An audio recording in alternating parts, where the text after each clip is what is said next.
This Joravsky Show holiday special is brought to you by the Chicago Reader and the Chicago Federation of Labor. Benny J, take it away. It is a Ben Joravsky Show special. It is a holiday special. It's something that Dennis and I have been planning for months and months and months. Really, the planning process began in June, where Dennis and I convened a special production meeting of the Ben Joravsky Show. You know, we're very organized. I don't remember this meeting. And in May, Dennis goes, Ben, it's really important that we start strategizing now about what we're going to do at the end of the year. Okay, this is a lie, guys. This didn't happen. June. Show. And so I said, yes, what are we going to do? And we got together and we thought about it. And Dennis said, I know, we'll do the 10 gates of Illinois hell. Did I get that right? Yes. Because, you know, as I have a habit of attaching the word gate behind any name or place or thing that's in any way controversial. And I learned this at a very early age because of the Watergate scandal in the Nixon administration. And it had the name Watergate because the name of the hotel was the Watergate. That's where they broke in. A lot of millennials don't know that. So after that, as a joke, people would say when there was another scandal, they would put the word gate at the end of it, even though it had nothing to do with the Watergate Hotel. This is something I learned in 1972, a long time before Dennis was even born. And I've been doing it ever since, ladies and gentlemen. So why stop now? And Dennis has picked his habit up. And one time I was with Dennis, we were eating out, and he didn't like the hamburger he got. And he said, this is a classic case of hamburger gate. This didn't happen either. I just try to see if you're paying attention. So anyway, the 10 gates of Illinois hell. Dee, why don't you take it a little further and explain which numbers of gates we're going to be dealing with in this episode? Absolutely. It's our annual tradition here on the Ben Joravsky Show, where we take the top 10 stories, local stories, all right? Nothing national, Chicago and or Illinois stories. We count them down, the biggest, the most that we've talked about, 10 through 1. You know how countdowns work. This year was just, holy crap, what a year. Yeah, man. So hell on earth is what I've been calling this year. So we figured we'd do a different little theme with this year's top 10 countdown special. And yeah, we're calling it the Illinois, or the 10 gates of Illinois hell. And as Ben mentioned, we admittedly got a little gate drunk in 2020 with every story. We would just slap a gate at the end of it. Honestly, I think it all began on this show back in the WCU later days. Burger King Ed Burke, after he was indicted, Ed Burke Gate began. You remember that, right? Is that what it began? I think that's where it began. And then it was WCU later gate. When I got fired. There was you remember that? Yeah, that's a whole other gate. That gate? Yeah, I think that man made the countdown last year. Hello? Oh. Yeah, no, it's the brown line roaring by. No, but we'll edit that out. Don't worry about it. Just let that sucker rip when the brown line comes by. Let's have some fun. Come on. All right. What the heck? People are used to the brown line. Sorry, D. With no further ado, let's get the gate going. All right. So I went back through months of local news and Ben Joravsky Show content, and I've collected 10 Chicago and or Illinois stories that happened in the worst year known to man, 2020. I have 10 Chicago and or Illinois stories. I listed them 10 through 1, and I've, like I said, added a little theme here. So the journey to finding out what number 1 is begins right now. The countdown begins. Ben Joravsky, are you ready? Yes, sir. Hold on, let me have a drink of water. Okay, you weren't ready. Okay, have a drink of water. Glad I asked you. Let me get the top out. Okay, now you're doing that on purpose there with that bottle cap. I'm sure there's not one person that listens to this show and goes, more bottle cap jingly jangly noise. Guarantee it. In fact, that may be like, this podcast, I like it, but that damn bottle cap jingly jangly crap. Okay, I had to swallow the water because it almost came gushing through my nostrils. It's time for the 10 gates of Illinois hell. The 10 gates Holy crap. of Illinois hell. I'm scared. Oh, hell on earth, guys. That's been this year. Scared. You should be. I'm scared too. All right, so we begin here with number 10. Number 10. Whoa. Oh my God. Bullshit. It's bullshit. It's bullshit. Bullshit. Ah, yeah. Yes, number 10 is Bullshit Gate. The time Cook County State's Attorney Kim Foxx visited our dearly missed Chicago Sun-Times Chicago Reader Studio on Racine Avenue during her primary race against Bill the Bro Conway and called the smear against her regarding the case of Jesse Smollett bullshit. Ben, hard to believe it, but yes, that was this year. So I have the audio. Let's go back into time, pre-pandemic. Ben, do you remember what the date was? That we did the interview? Yeah. March 5th, 2020. Holy crap, you know your Ben Joravsky show statistics. How did you know that? Seriously.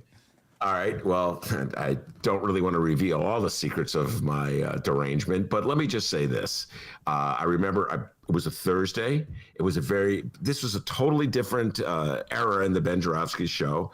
So we were in the studio, as Dennis said, my beloved little studio, my beloved bright one. So we would have at least 3 guests a day. I'd set it up dutifully. And so in this particular day, I think Miles came in, and then Miles left, and then Kim Foxx came in. No, Big Ed Maher, Big Eddie, I love you, Ed. Thanks for all the support. Ed Maher from the Operating Engineers Union came in, and then he left, and then Kim Foxx came in with a whole entourage. And so I remember that that was one of our most popular shows, and I would go back and look at the numbers. March 5th just sticks in my mind. It was all 3 shows did very well, so that's why I remember, because I obsessively follow the hits that our shows get. I tell you what, you say what you want about this Ben Joravsky show, all right? Bottle cap, jingly, jangly noise, whatever, but damn it, we bring our lunch pail, all right? We would do 3 guests a day. Yeah. And I booked them all. I booked them all, okay? I booked them. Moi, me. Ooh. Okay, we get it. I did squat. You did it. Well, you did it all. We get it. Board. Okay, you ran the board. Okay. Very important. But it was March 5th, 2020. Jay Marie weighed in on the live stream chat. What's happening, Jay Marie? Thank you for joining us. She says, wow, that was this year? Seems like forever ago. No kidding. Holy no, crap. Doesn't even feel like 2020. It doesn't feel like 2020. And no, wait. It was it? Yeah. It doesn't feel like 2020. It was right before we stopped going in for the pandemic, I want to say. But the thing is that Jussie Smollett scandal is just like such a distant planet.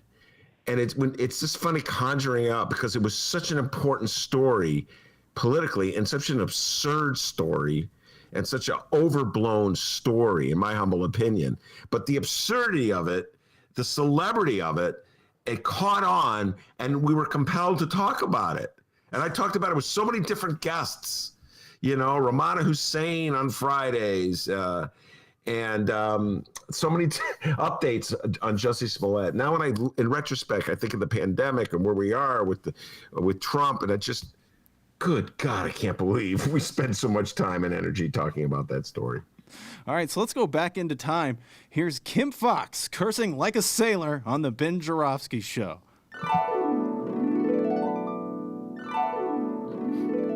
Oh, we're going back into time, Ben.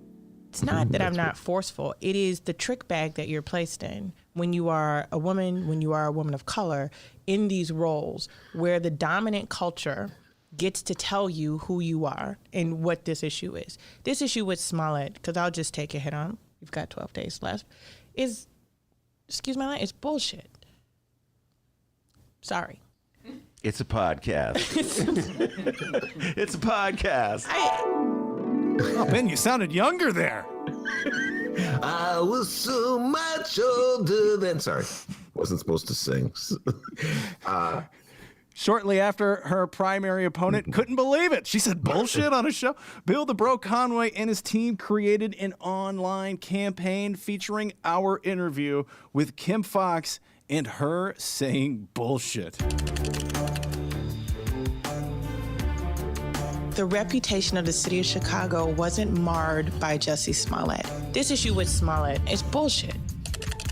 A special prosecutor has now been assigned. Kim Foxx finds herself in the full-blown investigation of Smollett received special treatment. This issue with Smollett is bullshit. It's bullshit. It's bullshit. Bullshit. Whoa. There's bullshit everywhere. Yeah. Oh, that's delightful. First of all, when she said it, there was something about that studio that just brought out the cursing sailors and everybody. Yeah. And, strangely, yeah. It's strange. And when we began the podcast, we were transitioning out of AM radio, where, oh my God, if you swore, it was such a big deal. There was this red button you had to push, and I was a rookie at it. And like somebody, it didn't happen often, but occasionally somebody would swear, and I would totally panic. Mm-hmm. Like, which is one of these freaking buttons am I supposed to push? And of course, Dennis, as we all know, went to radio school, and no problem. Hey guys, how's it going? So he knew which button to push. But like, there was one time, D, somebody swore, and for some reason, you weren't behind the desk. You weren't like sitting right there. And I'm like, huh? I'm looking at it. And I don't know if you remember this, but Yoda ran into the studio. Yoda. I've never seen Yoda run. Yoda's not. When you look at Yoda, you don't think of an athlete. Okay, here comes Yoda. Well, when you don't work with him anymore, it doesn't come across as friendly when you say things like that. Well, no, if I was working with him, I'd say, I think I told him, I go, Yoda, I've never seen you run so much. And he pushed the buttons, and then he would explain to me, you don't understand, Ben. This is a progressive radio station. If Donald Trump heard us swear, okay, he'd take our license away. Well, we could argue about whether they're progressive or not, but they were very anti-Trump, so I get it. So anyway, but we come into our little studio at the Sun-Times, and we carried that baggage with us. You remember, D? And so you and I pledged, we're not gonna swear. We're gonna treat this like it was AM radio. We're not going to swear. But our guests are like, F-bomb this. And mother bomb that, the swearing, like El Dragon comes in, and we started doing the over under how many minutes would go before he dropped his first F-bomb. And so by the time the Kim Foxx interview rolled around, we were kind of used to swearing. And I don't know what got into her, I mean, it was just, maybe I just looking at old hippie Ben just brings that out into people, but she just said bullshit. And then she looked at me like, can I say that? And I go, it's a podcast. Say what you want. And I thought that was the end of it. And I forgot this bizarre, hypocritical world we live in. Like, everybody swears all the time, folks. We all know that. Everyone swears. We play all the time a taping of Mayor Lori Lightfoot swearing at Alderman Ray Lopez, and Alderman Raymond Lopez swearing back at Lori Lightfoot. And everybody knows all our leaders have potty mouths, and they swear like crazy when they're not in the public's eye. But we're supposed to pretend as though people don't swear. Newspapers still do that pretense where, like, they won't write the word. What are you protecting us from, newspapers? Everybody swears. The guy who wrote the article that wouldn't spell out the word shit swears like a sailor all the time. We're ahead of the curve, Ben. We're ahead of the curve. In about a year or two, you're going to see the Sun-Times. The headline reads, fuck off, everybody. We're ahead of the curve, all right? The bright ones always protecting people. Don't worry. We got you covered, Granny. They got this notion of their readers is these very sensitive old people who will fall apart if they see a swear word. Oh, my God. I saw the word. I don't even want to say it, but fuck. So anyway, we did. By then, Dennis and I didn't think it was that big a deal. Lord knows everybody else thought it was a big deal. Well, sometimes actually wrote a story about it. Well, a part of me just kind of felt like, I don't know, like we're going into this big, sometimes nice building, walking in there. Hi, how are you? How's it going? Then you jump in the studio. Oh, fuck this, shit, that. I don't know. It just felt weird. Yeah, maybe it was that too. We wanted to be good citizens and get along with everybody. It was a lovely little studio, but everybody else swore. And anyway, she said it. I didn't think it was much, but the Sun-Times wrote a story about it. And I forgot his name, but Bill Conway, and he was the kid running for state's attorney. Comes from a fabulously wealthy family. His father made a fortune in the arms munitions business, and all of a sudden, he's running a campaign against Kim Foxx that is essentially making the point that society, as we know it, is falling apart because of the Jussie Smollett situation, Smollett Gate, as we called it. We called it Smollett Gate. Hence, you take the gate, you put it on the word, and totally exaggerated, relatively meaningless situation that where Kim Foxx, I will always say this, got caught up in the celebrity of Jussie Smollett, took a phone call she shouldn't have made a call to Eddie Johnson she shouldn't have made. Eddie Johnson clearly was acting, following the clout train. So what we saw was clout in action, celebrities getting their way, and that, folks, I hate to say, this is how the world works.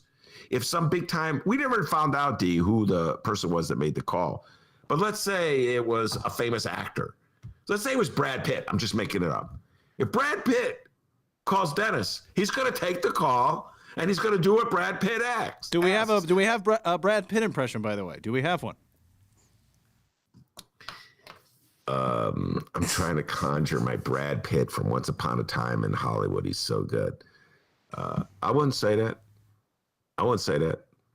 Okay, George.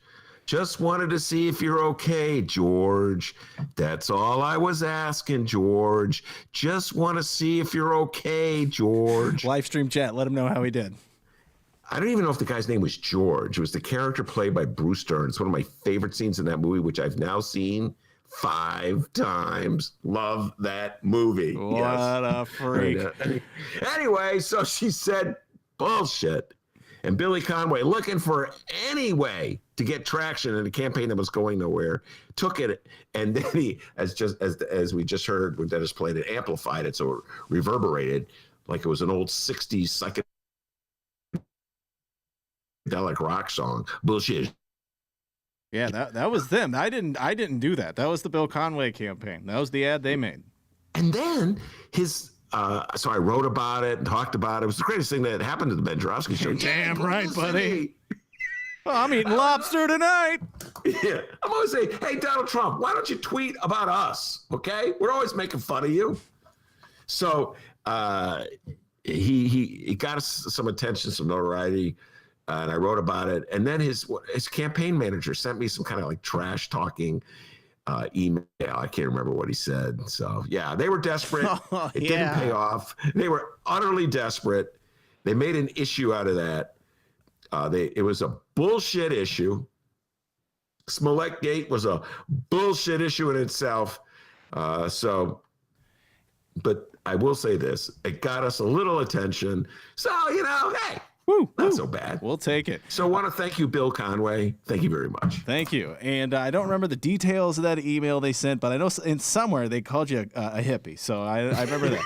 It's what they. So when these young, that's what they do, man. Let's be honest, man. When one of the like a slick young guy who's working for Bill Conway, who's a slick young guy, takes a look at me. They're just thinking, what a fucking hippie. Oh, my God. Oh, Merry Christmas, everybody. So there it was, once again, number 10 in our 10 Gates of Illinois Hell, Bullshit Gate, the time Kim Foxx said bullshit on the Ben Joravsky Show. Moving right along in our 10 Gates of Illinois Hell countdown, our number 9 story also happened before the pandemic. Number 9. Oh, my God. Love the sound effects. Vilma, just take a little money out of petty cash tonight, okay? There's no Vilma. It's all me. I'm a Trumpocrat. The Trumpocrats, that's right. Yes, indeed, people. Number 9, Blago Gate. The time when President Donald Trump pardoned the 14-year sentence of our imprisoned Illinois Democratic governor and former guest on Donald Trump's reality show, Rod Blagojevich. After his release, the former governor returned to his Ravenswood, Chicago home and delivered a speech. And it was weird. It's been a long time since I've shaved with a normal razor, and it takes a little practice. I'm sorry about that. I gotta keep dabbing those. So I have to apologize for his tardiness. He couldn't find where I put his socks this morning. Lots changed in the nearly 8 years that I've been here. Oh boy, the former Democratic governor has had nothing but praise for the Republican president who hopes to secure his own second term in office this November. Yeah, that didn't happen. Blagojevich said of Donald Trump's pardoning, quote, "He didn't have to do this. He's a Republican president. I was a Democratic governor. Doing this does nothing to help his politics." The date that it happened, Ben, take a guess when that happened. What date? What was the day? Blago, I would say, now I'm really guessing here, but I would say February 23rd. That was pretty close. February 19th, Okay. 2020, Blago Gate. Yeah, all right. This was one of my favorite stories of the year. I took such immense delight in this story. The depths of cynicism on everybody's part in this story is just enormous. It's like it's so deep, the cynicism. It's like diving into the middle of the Pacific Ocean and trying to touch the bottom. You'll never reach it. That's how deep this cynicism is. First of all, let's start with Rod Blagojevich. He was public enemy number one in the state of Illinois, rather unfairly, I thought. It was like everybody hated Rod Blagojevich because he was an unlikable person who became governor by virtue of the fact that he had connections to Richard Mell, one of the most powerful Democratic committeemen in the city of Chicago. He rode those connections all the way to the governor's mansion. Then as soon as he gets in the governor's mansion, he spurns Mell.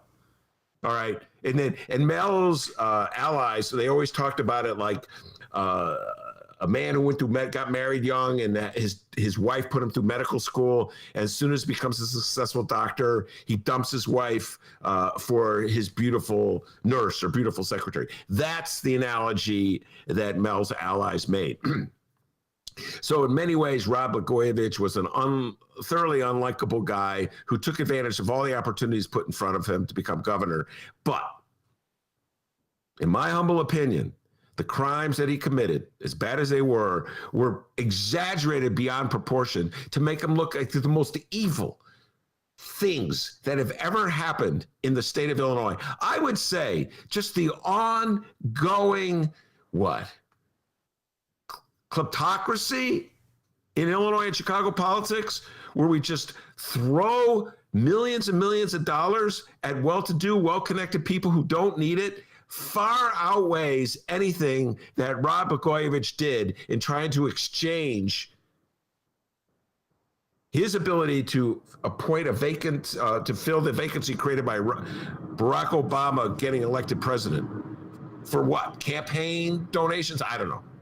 But everybody pounded their chest so self-righteously, making themselves out to be like cleaner than clean in rushing to impeach him, kick him out of office. After 2 trials, he got sentenced. Totally distorted sentence. And I say this as a guy who didn't even like Blagojevich, Blagojevich never returned my phone calls. Blagojevich was saying, stay away. You know, Mel told him, stay away from that bleeping Joravsky. He's nothing but a bleeping commie. And so I have no relationship with Rod Blagojevich at all. He was an Eddie Verdoliak guy back in the Harold Washington days. I was for Harold Washington. Why would I have a relationship with Blagojevich? But I thought it was a bogus, overdone sentence, too many years. I was completely for him getting released. He wasn't going to get released by appealing his case. So what did he do? He played to Donald Trump's ego.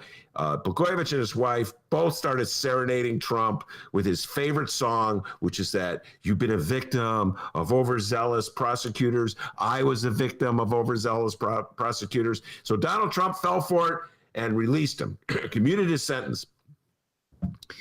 All of a sudden, the Republican Party lost its issue. against the Democrats because Rod Blagojevich was the guy that Republicans always use to depict the Democrats as a corrupt party. Now, you got to say they're very resourceful. They immediately switched gears to Michael Madigan. We'll get into that in a little while. But they went from Blagojevich being the worst of the worst to Madigan being the worst of the worst. And Illinois voters, not that bright, I've said it many times, have bought into it. You know, they believe whatever they see on TV. So now they think Madigan's the worst of the worst. First they thought Blagojevich was the worst of the worst. Now they think Madigan's the worst. Whatever they see on TV, Illinois voters, it makes sense to me. So he cuts out of jail. Trump is heralding him as like a victim of overzealous prosecutors. And he just goes in 100% for Trump. I'm a Trump cat. Yeah! And that guy in the background, he was acidic. And overnight, he's a hero to Republicans. He does fundraisers for the Republicans. I'm like, can you guys get any more hypocritical Republicans? Nope. Yes, they can, D. The Republican Party is capable. Just when you think they sunk to a new low of hypocrisy, they can go a little lower. So I love that story because it exposes the hypocrisy of Republicans, the shamelessness of Rod Blagojevich, the ego of Donald Trump. And now, you know, like all the do-gooders and who write the editorials, they don't know quite how to use it. Like the Tribune, you know, they always railed against Rod Blagojevich, but they're afraid of, you know, getting MAGA mad. So they stopped talking about, they never talk about Blago anymore. They don't talk about Madigan. You know what I'm saying? So that's unbelievable. Great story. Rod Blagojevich, thank you for providing us good material. By the way, dude, how many years? He was in jail for, 8 years, D? Comes out looking fresh as a rose. I'm like, unbelievable. Mike Girardi on the live stream chat, he waited. He goes, man, Ben always kept saying that Rod looked fit as a fiddle. Fit as a fiddle. Thank you. Yeah, thanks, Mike. I forgot he look unbelievable. What are you taking, steroids in prison? Okay, his hair's gray. He stopped dyeing it. He's like gray. I'm like, I gotta go to prison. No, I'm just kidding, guys. I don't want to go to prison. Well, I remember there were some people that when they saw Silver Fox, Rod Blagojevich, 2 words, hubba hubba. I'm just saying. Anyway, and then the dude in the background, Trumpocrat, yeah. It's number 9 on our top 10 list, Blago Gate. I'm a Trumpocrat. The Trumpocrats, that's right. Okay, so those were our 2 stories that happened before all hell broke loose. Before this damn dirty coronavirus took over our lives. The rest of our countdown involves stories from the pandemic on when things got really weird. Ben, before we continue with the countdown, take us back to when the pandemic got real. What memories do you have when things just started to, kind of shift and we slowly made it to your attic? There were 2 memories I have. One was the last time was on a train going to our beloved little studio. And every time someone sneezed, I go, uh-oh, I'm going to catch it. I was like, it was entering my conscience as like a thing. And then that last day we went in, it was a Tuesday in March. I want to say it was about the 17th. It was right after the election, right? The primary? It was the day of the primary. Okay. I voted on the day of I went to my polling place, had the hazmat suit on, went in, voted. Mixed message number 1. That's been a favorite theme. Be scared, be very scared, but get out there and vote. Anyway, I voted, and then I went to the studio, and Dennis was there, and none of our guests came in. They all did it remotely. They all called in. And I remember looking at you, D, and going, you know what? I think starting tomorrow, we're just going to go to my house and do this thing because this is too weird. Like doing a remote from the studio, and Dennis was wiping down everything. And we had Michael Girardi right on time. Remember the last day you were in studio and you guys tied tissues over the mic? Yes. Michael, you just read my mind. If you could read my mind, we put the tissues over. Then after every guest left, Dennis would take the tissue off and put another tissue on. We were freaking out. So I said, let's just go. And so that was my, yeah. And I've gotten so much more education on how to handle this. I'm just grabbing dirty ass napkins, taking them off microphones. What am I doing? All right. The tissues. Tissues, yeah. What a memory. Michael's right. I give him credit, man. The guy must eat a lot of carrots. Is it carrots that's good for the memory? Is that good for the memory? Moving on. Okay. I thought it was carrots, but maybe not. I just remember hanging out at home watching TV, and then the Rudy Gobert thing happened, and the NBA shut down, and then like an hour later, Tom Hanks got it, and I'm like, oh, damn, it's really real. I remember that's the moment I really remember more than anything. Tom Hanks, man. All right, it's time for number 8 in our 10 Gates of Illinois Hell, a Ben Joravsky Show countdown special. The 10 Gates of Illinois Hell. Oh, man. No expenses. No expenses spared. Happy holidays. Hey, WBZ, are you listening? Are you listening to this production quality? Huh? Just saying, WBZ, you listening? Go ahead. The story broke June 11th, 2020. Number 8. Everyone. It's Popcorn Gate. Oh, the time when 13 Chicago police officers, including 3 supervisors, slept on a couch, popped popcorn, and drank coffee in U.S. Representative Bobby Rush's South Side campaign office while looting was happening during the George Floyd protests. Ben, I'm just going to give you the ball. All right, time out. What date was it again, did you say? It says the story broke. The story I saw, June 11th. June 11th. Okay, yeah. Yes, this was in the unrest happening throughout the city of Chicago. Man, we talk so much about this stuff. And the aftermath of George Floyd's murder by police in Minneapolis. And that story was broken as a scandal. This is another classic scandal. Front page news. They showed the pictures of the police officers that the cameras had taken of the police officers lounging in Congressman Bobby Rush's office. And Bobby Rush had a press conference and he joined Lori Lightfoot. And it was interesting because they kind of buried the hatchet to go after these cops. And, you know, I'm still got that dispassionate journalist in me, like very skeptical about anything that's being fed to me by politicians, even if I like them. I've known Bobby Rush for a long time. I don't know Lori Lightfoot, but I know Bobby Rush. And I'm like, I don't know. Because knowing Chicago, I mean, it could be the story they fed us was that these cops just like were hiding out instead of doing their police duties, were hiding in the office, Bobby Rush's office. And it was sort of like, hey guys, the word got out. We could just chill out here, and there's popcorn and there's coffee, and we got, you hang out? I'll hang out. And they all hanging out at Bobby Rush's office. And I'm sitting there, you know, I'm watching Bobby Rush and Lori Lightfoot get together, and they're loving each other. And just want to remind everybody that Bobby Rush was one of the most passionate opponents of Lori Lightfoot before the runoff election in April of 2019. Just want to mention that. He was a big supporter of Tony Preckwinkle. And before that, he was a big supporter of Bill Daley. Wow. Talk about a transition from Bill Daley to Tony Preckwinkle. And he said there would be blood on the hands of, I think it was Chicagoans, if they elected Lori Lightfoot as their mayor, because somehow or other that would lead to police abuse. And Lori Lightfoot was offended by it. But you know what, D? She forgave Bobby Rush. You know, we talk about this all the time. The Chicago Teachers Union came out hard against Lori Lightfoot. She never forgave them. And I don't think she's ever forgiven Tony Preckwinkle. But somehow or other, she found it in herself to forgive Bobby Rush. So I think there's a little strategic thing going on there, you know, like making amends with Bobby Rush would help her more than making amends with Stacey Davis Gates, because Stacey Davis Gates is a convenient opponent to have for a mainstream centrist Democrat, because then automatically, you know, you got the Tribune on your side and the Sun-Times editorial board on your side, because none of them like the Chicago Teachers Union at all. So it's convenient who your enemies are in the city of Chicago.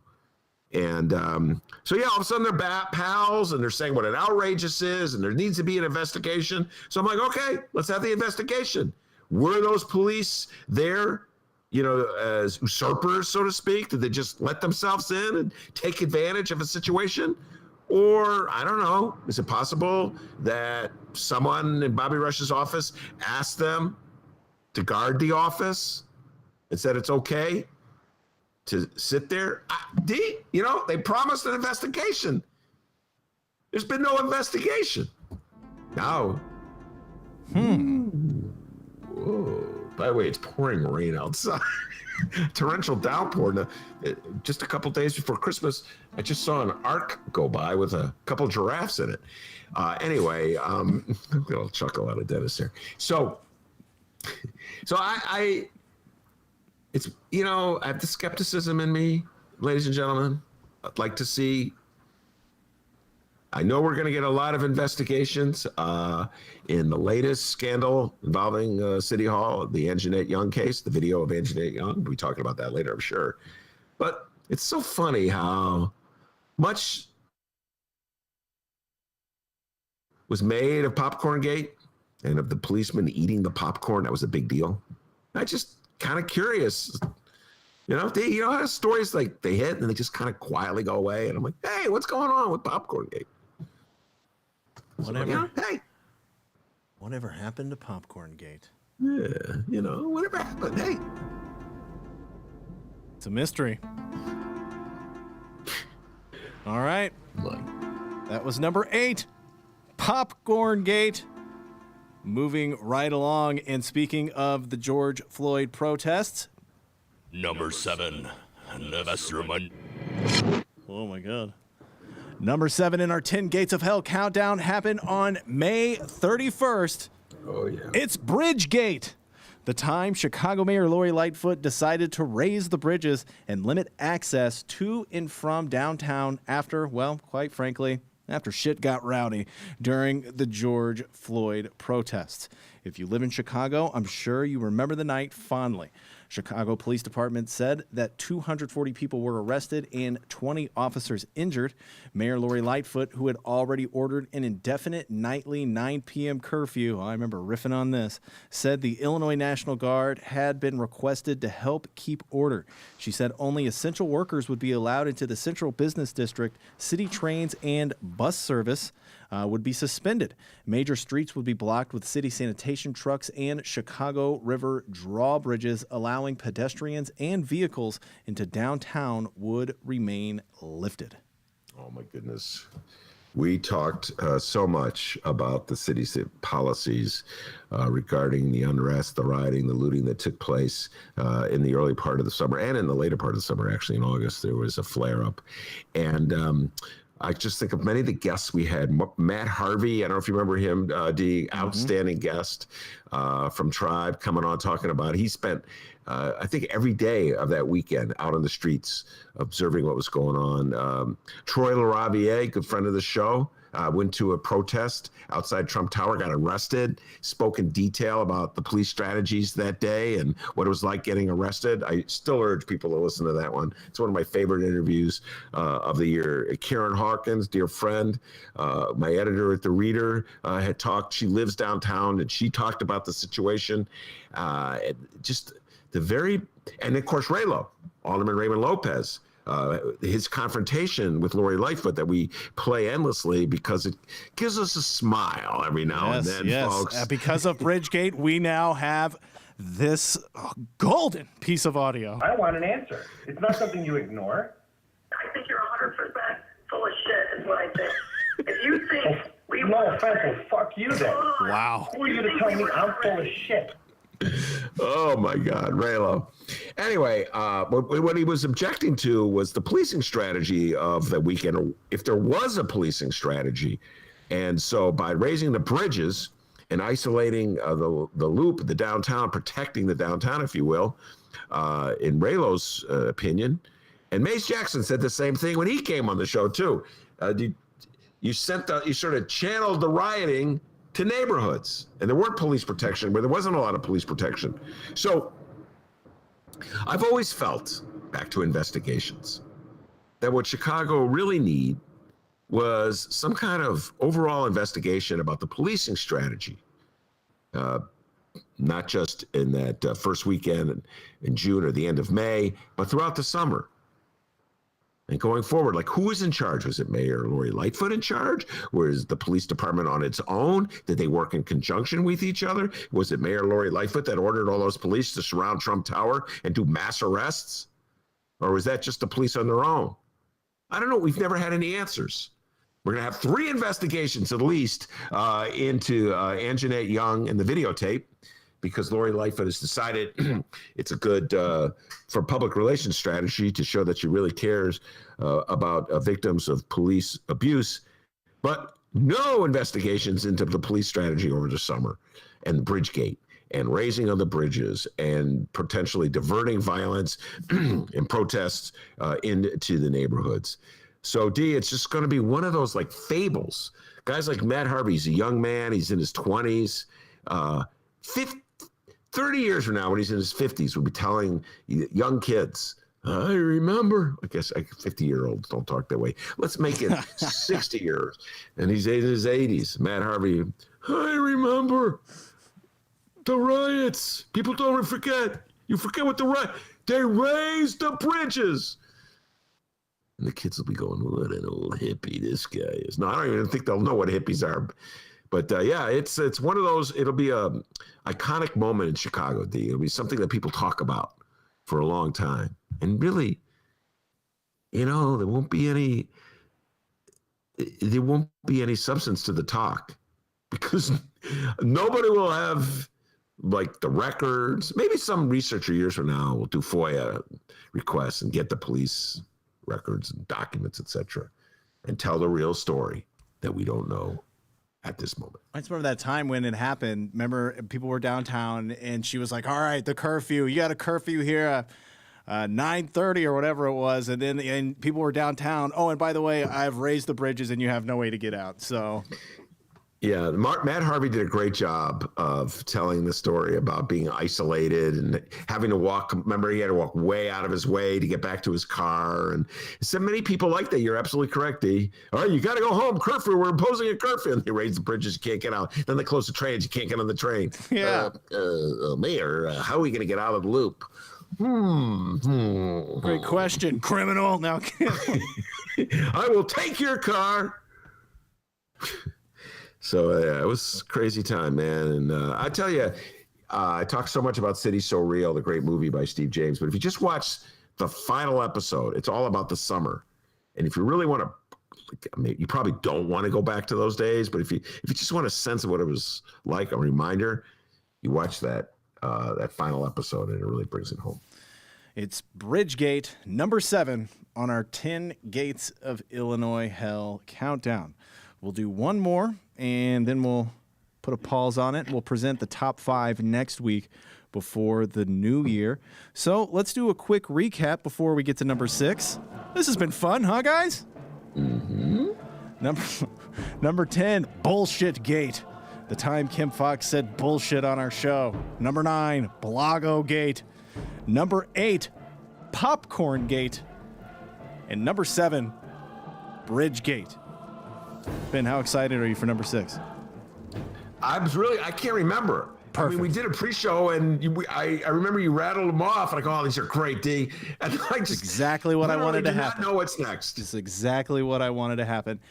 People, it is time for our final one here, and then we'll jump off. It is time for our number 6 Gates of Hell story. Number 6. Oh, my God. Holy cow. Number 6. Springfield politicians. They promise they won't tax retirement income if their constitutional amendment passes. God. But their measure lets them increase income taxes on every group of taxpayers, including retirees. We're going to let her keep going. Even our Go, state Phil, let's treasurer go. said so publicly. The truth is, nothing in the constitutional amendment protects retirement income from being taxed. So, we could trust the politicians to be fair to taxpayers or vote no. Hot damn, number 6 is Fair Tax Gate. The time Illinois Governor J.B. Pritzker put millions of his own dollars into his Fair Tax Initiative, a proposed amendment to the Illinois state constitution that appeared on the 2020 Illinois general election ballot and would have changed the state income tax system from a flat tax to a graduated income tax. And I say would have because the election's over, and sadly, it didn't pass. Damn you, Phyllis.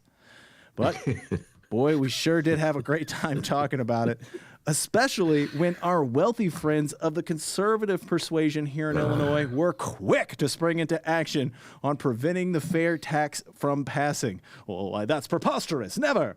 And luckily, they had a guy on their side who may be richer than the governor himself. It's more than likely the richest man in Illinois, Kenny G. Ken Griffin. J.B. Pritzker put in $56 million of his own money into his Vote Yes for Fairness pro-fair tax initiative. Kenny G. Ken Griffin put in over $46 million of his own money to the anti-tax committee. And I guess it worked because the fair tax initiative was a flop. It did not get voted in. Benny J., please give the fair tax a proper send-off as we head into this long-awaited new year. Well, you could call it Phyllisgate in recognition of the contribution that the aforementioned Phyllis, a retiree from the suburbs, made to this effort with that preposterous commercial, which was completely erroneous. I don't think there was a semblance of truth in it. So you could call it Phyllisgate. You could call it Kenny G Gate because he was the one who financed it in order to protect money to save himself from having to pay more in taxes down the road. He kicked a little in to the campaign to defeat the fair tax and help finance commercials like the one that Phyllis did. Or you could call it Dumb Illinois Voters Gate, which is what I prefer to call it and think about it. And I know, D, many guests have come on my show of the leftist persuasion and have chided me. I could think of Amisha Patel, Micah, Miles, who else? Many of them, I'm trying to think. My dear friend Keith Kelleher may have chided me as well as he's coming on. People come on the show and they go, Ben, stop voter shaming. Stop saying voters are dumb. They're not dumb. They're really smart and they're good people. And they just make bad decisions from time to time. And I've been doing this for so long, it's really hard for me just to walk away from some of these bad decisions. So in the case of the voters of Illinois, you faced a situation where you could have made the richest people in the state, meaning not you, pay more in taxes, so you would have to either pay less or not as much. And what did you do? You voted against your own self-interest. And I just still can't get over this, D. Like the retirees on the northwest and the southwest side who listened to that commercial from Phyllis. There wasn't a shred of truth to it. The fair tax had nothing to do with taxing retirement income. And they heard it, they go, well, I heard a commercial. I know I'm not supposed to voter shame, but voters, you believe stuff you hear in commercials. How many times have I told you? Don't believe the good things that people say about themselves in a commercial, and don't believe the bad things they say about somebody else. Just believe what I tell you. So they go, oh, I heard the commercial. Must be true. It was in a commercial. Well, I'm going to vote against it. So you're a retiree, a pensioner, a municipal employee. Now what? You're going to be living it as an old person on their pension. I got news for you.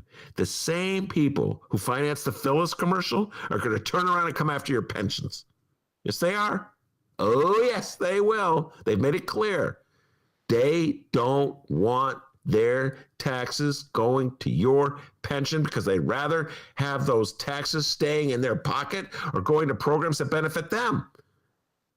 But you're so dumb, you voted against your own self-interest. And you did it because of a commercial that the person who's against your self-interest financed. And I'm watching this day and I'm like, I don't want to voter shame. I really don't. I want to be like Amisha Patel, and I want to be like Miles. and Micah. I really do. And Mays. How about Mays? Jackson coming on the show. Coming on the show last week to defend black voters in Chicago who voted for Rahm in 2015. I want to be like Mays and Micah and Miles and Amisha and really believe in the voters. But you've let me down time and time again, voters. Every now and then, hey, I'm not perfect. D, I'm not perfect. Who did I vote for mayor in 2019, D? Come on, tell me. Come on. Oh, yeah. Lori Lightfoot. Thank you. I'm not perfect. Okay. But I don't know. The fair tax. So now Governor Pritzker is going to raise taxes on us all. We have a flat tax. He's going to raise taxes on us all. And then all these people with the Pritzker sucks signs are going to get mad at Pritzker. Well, he raised our taxes. And they're going to vote for who? Who's going to be running in 2022 for the Republicans? Darren Bailey, Rob Blagojevich, Adam Kinzinger, Jim Durkin, whoever they run. They're going to tell you, well, there's DB. So, D, that's the fair tax initiative. That's right. Yeah, there's Blago. He's running. Although, actually, I've been told he can't run because he's a felon. Yeah, that'll hold you back sometimes, I guess. Yeah, I get it. But it's so many people go, bet he can't run. He's a felon. So, all right, he can't run. Okay, whatever. But yeah, that'll be the fair tax will be that loss will be reverberating with us for a long time, because we're gonna have to figure out how to pay the obligations the state of Illinois has. So they're either gonna cut a lot of services or raise taxes on everybody, or a combination of them both. So there it was. Good job. Number 6 on our list, fair tax gate. Springfield politician. Okay, Phyllis, that's enough. And Michael Girardi on the live stream chat, he raises a good point. Wait, fair tax? How is this a gate? Is this a gate? I would say Phyllis Gate. Phyllis Gate. Okay. The people who hear this, the podcast, we're just going to edit that. They won't know. It'll be a skillful job done by Dr. D, our crack producer. I was just worried no one would know, like if I just said Phyllis Gate, maybe someone would have thought like their aunt was on our list or something. Writes an angry letter. Wouldn't you just love an angry? How dare you call it the fair tax gate? It's not really. My apologies, Michael Girardi. Maybe Phyllis Gate, I guess we could. I think Phyllis Gate would, yeah. I think Girardi's right. Could have used you at that pre-show meeting, buddy. Yeah. All right, so there it was, numbers 10 through 6. That ought to hold you over for a week, all right? We're counting down the top 10 Illinois stories of 2020, the 10 gates of Illinois hell, because, 2020 sucked ass. So next week we're going to be on the live stream chat again, and we will do numbers 5 through 10. I know people are just anxious and wondering what number 5 is, but they're just going to have to wait. You know what I mean? Going to have to wait until next week on the Ben Joravsky Show as we count down the 10 gates of Illinois hell. Number 5, we'll start it off next week. Don't worry. Number 5. Alpherman. Whoa. We appreciate you joining us, everybody. Merry Christmas. Yes, Merry Christmas to one and all. And let's hope this rain does not turn to snow, because if it does, it's going to be like 30 inches of snow. Merry Christmas, everybody. So we won't have a live show tomorrow or Friday or Saturday or Sunday, but we have plenty of shows to drop each and every day at 5 in the morning. And we will see you back on the show, the live stream listeners, on Tuesday. And so, yeah. Merry Christmas to everybody, and stay safe and sound. Take care, everybody.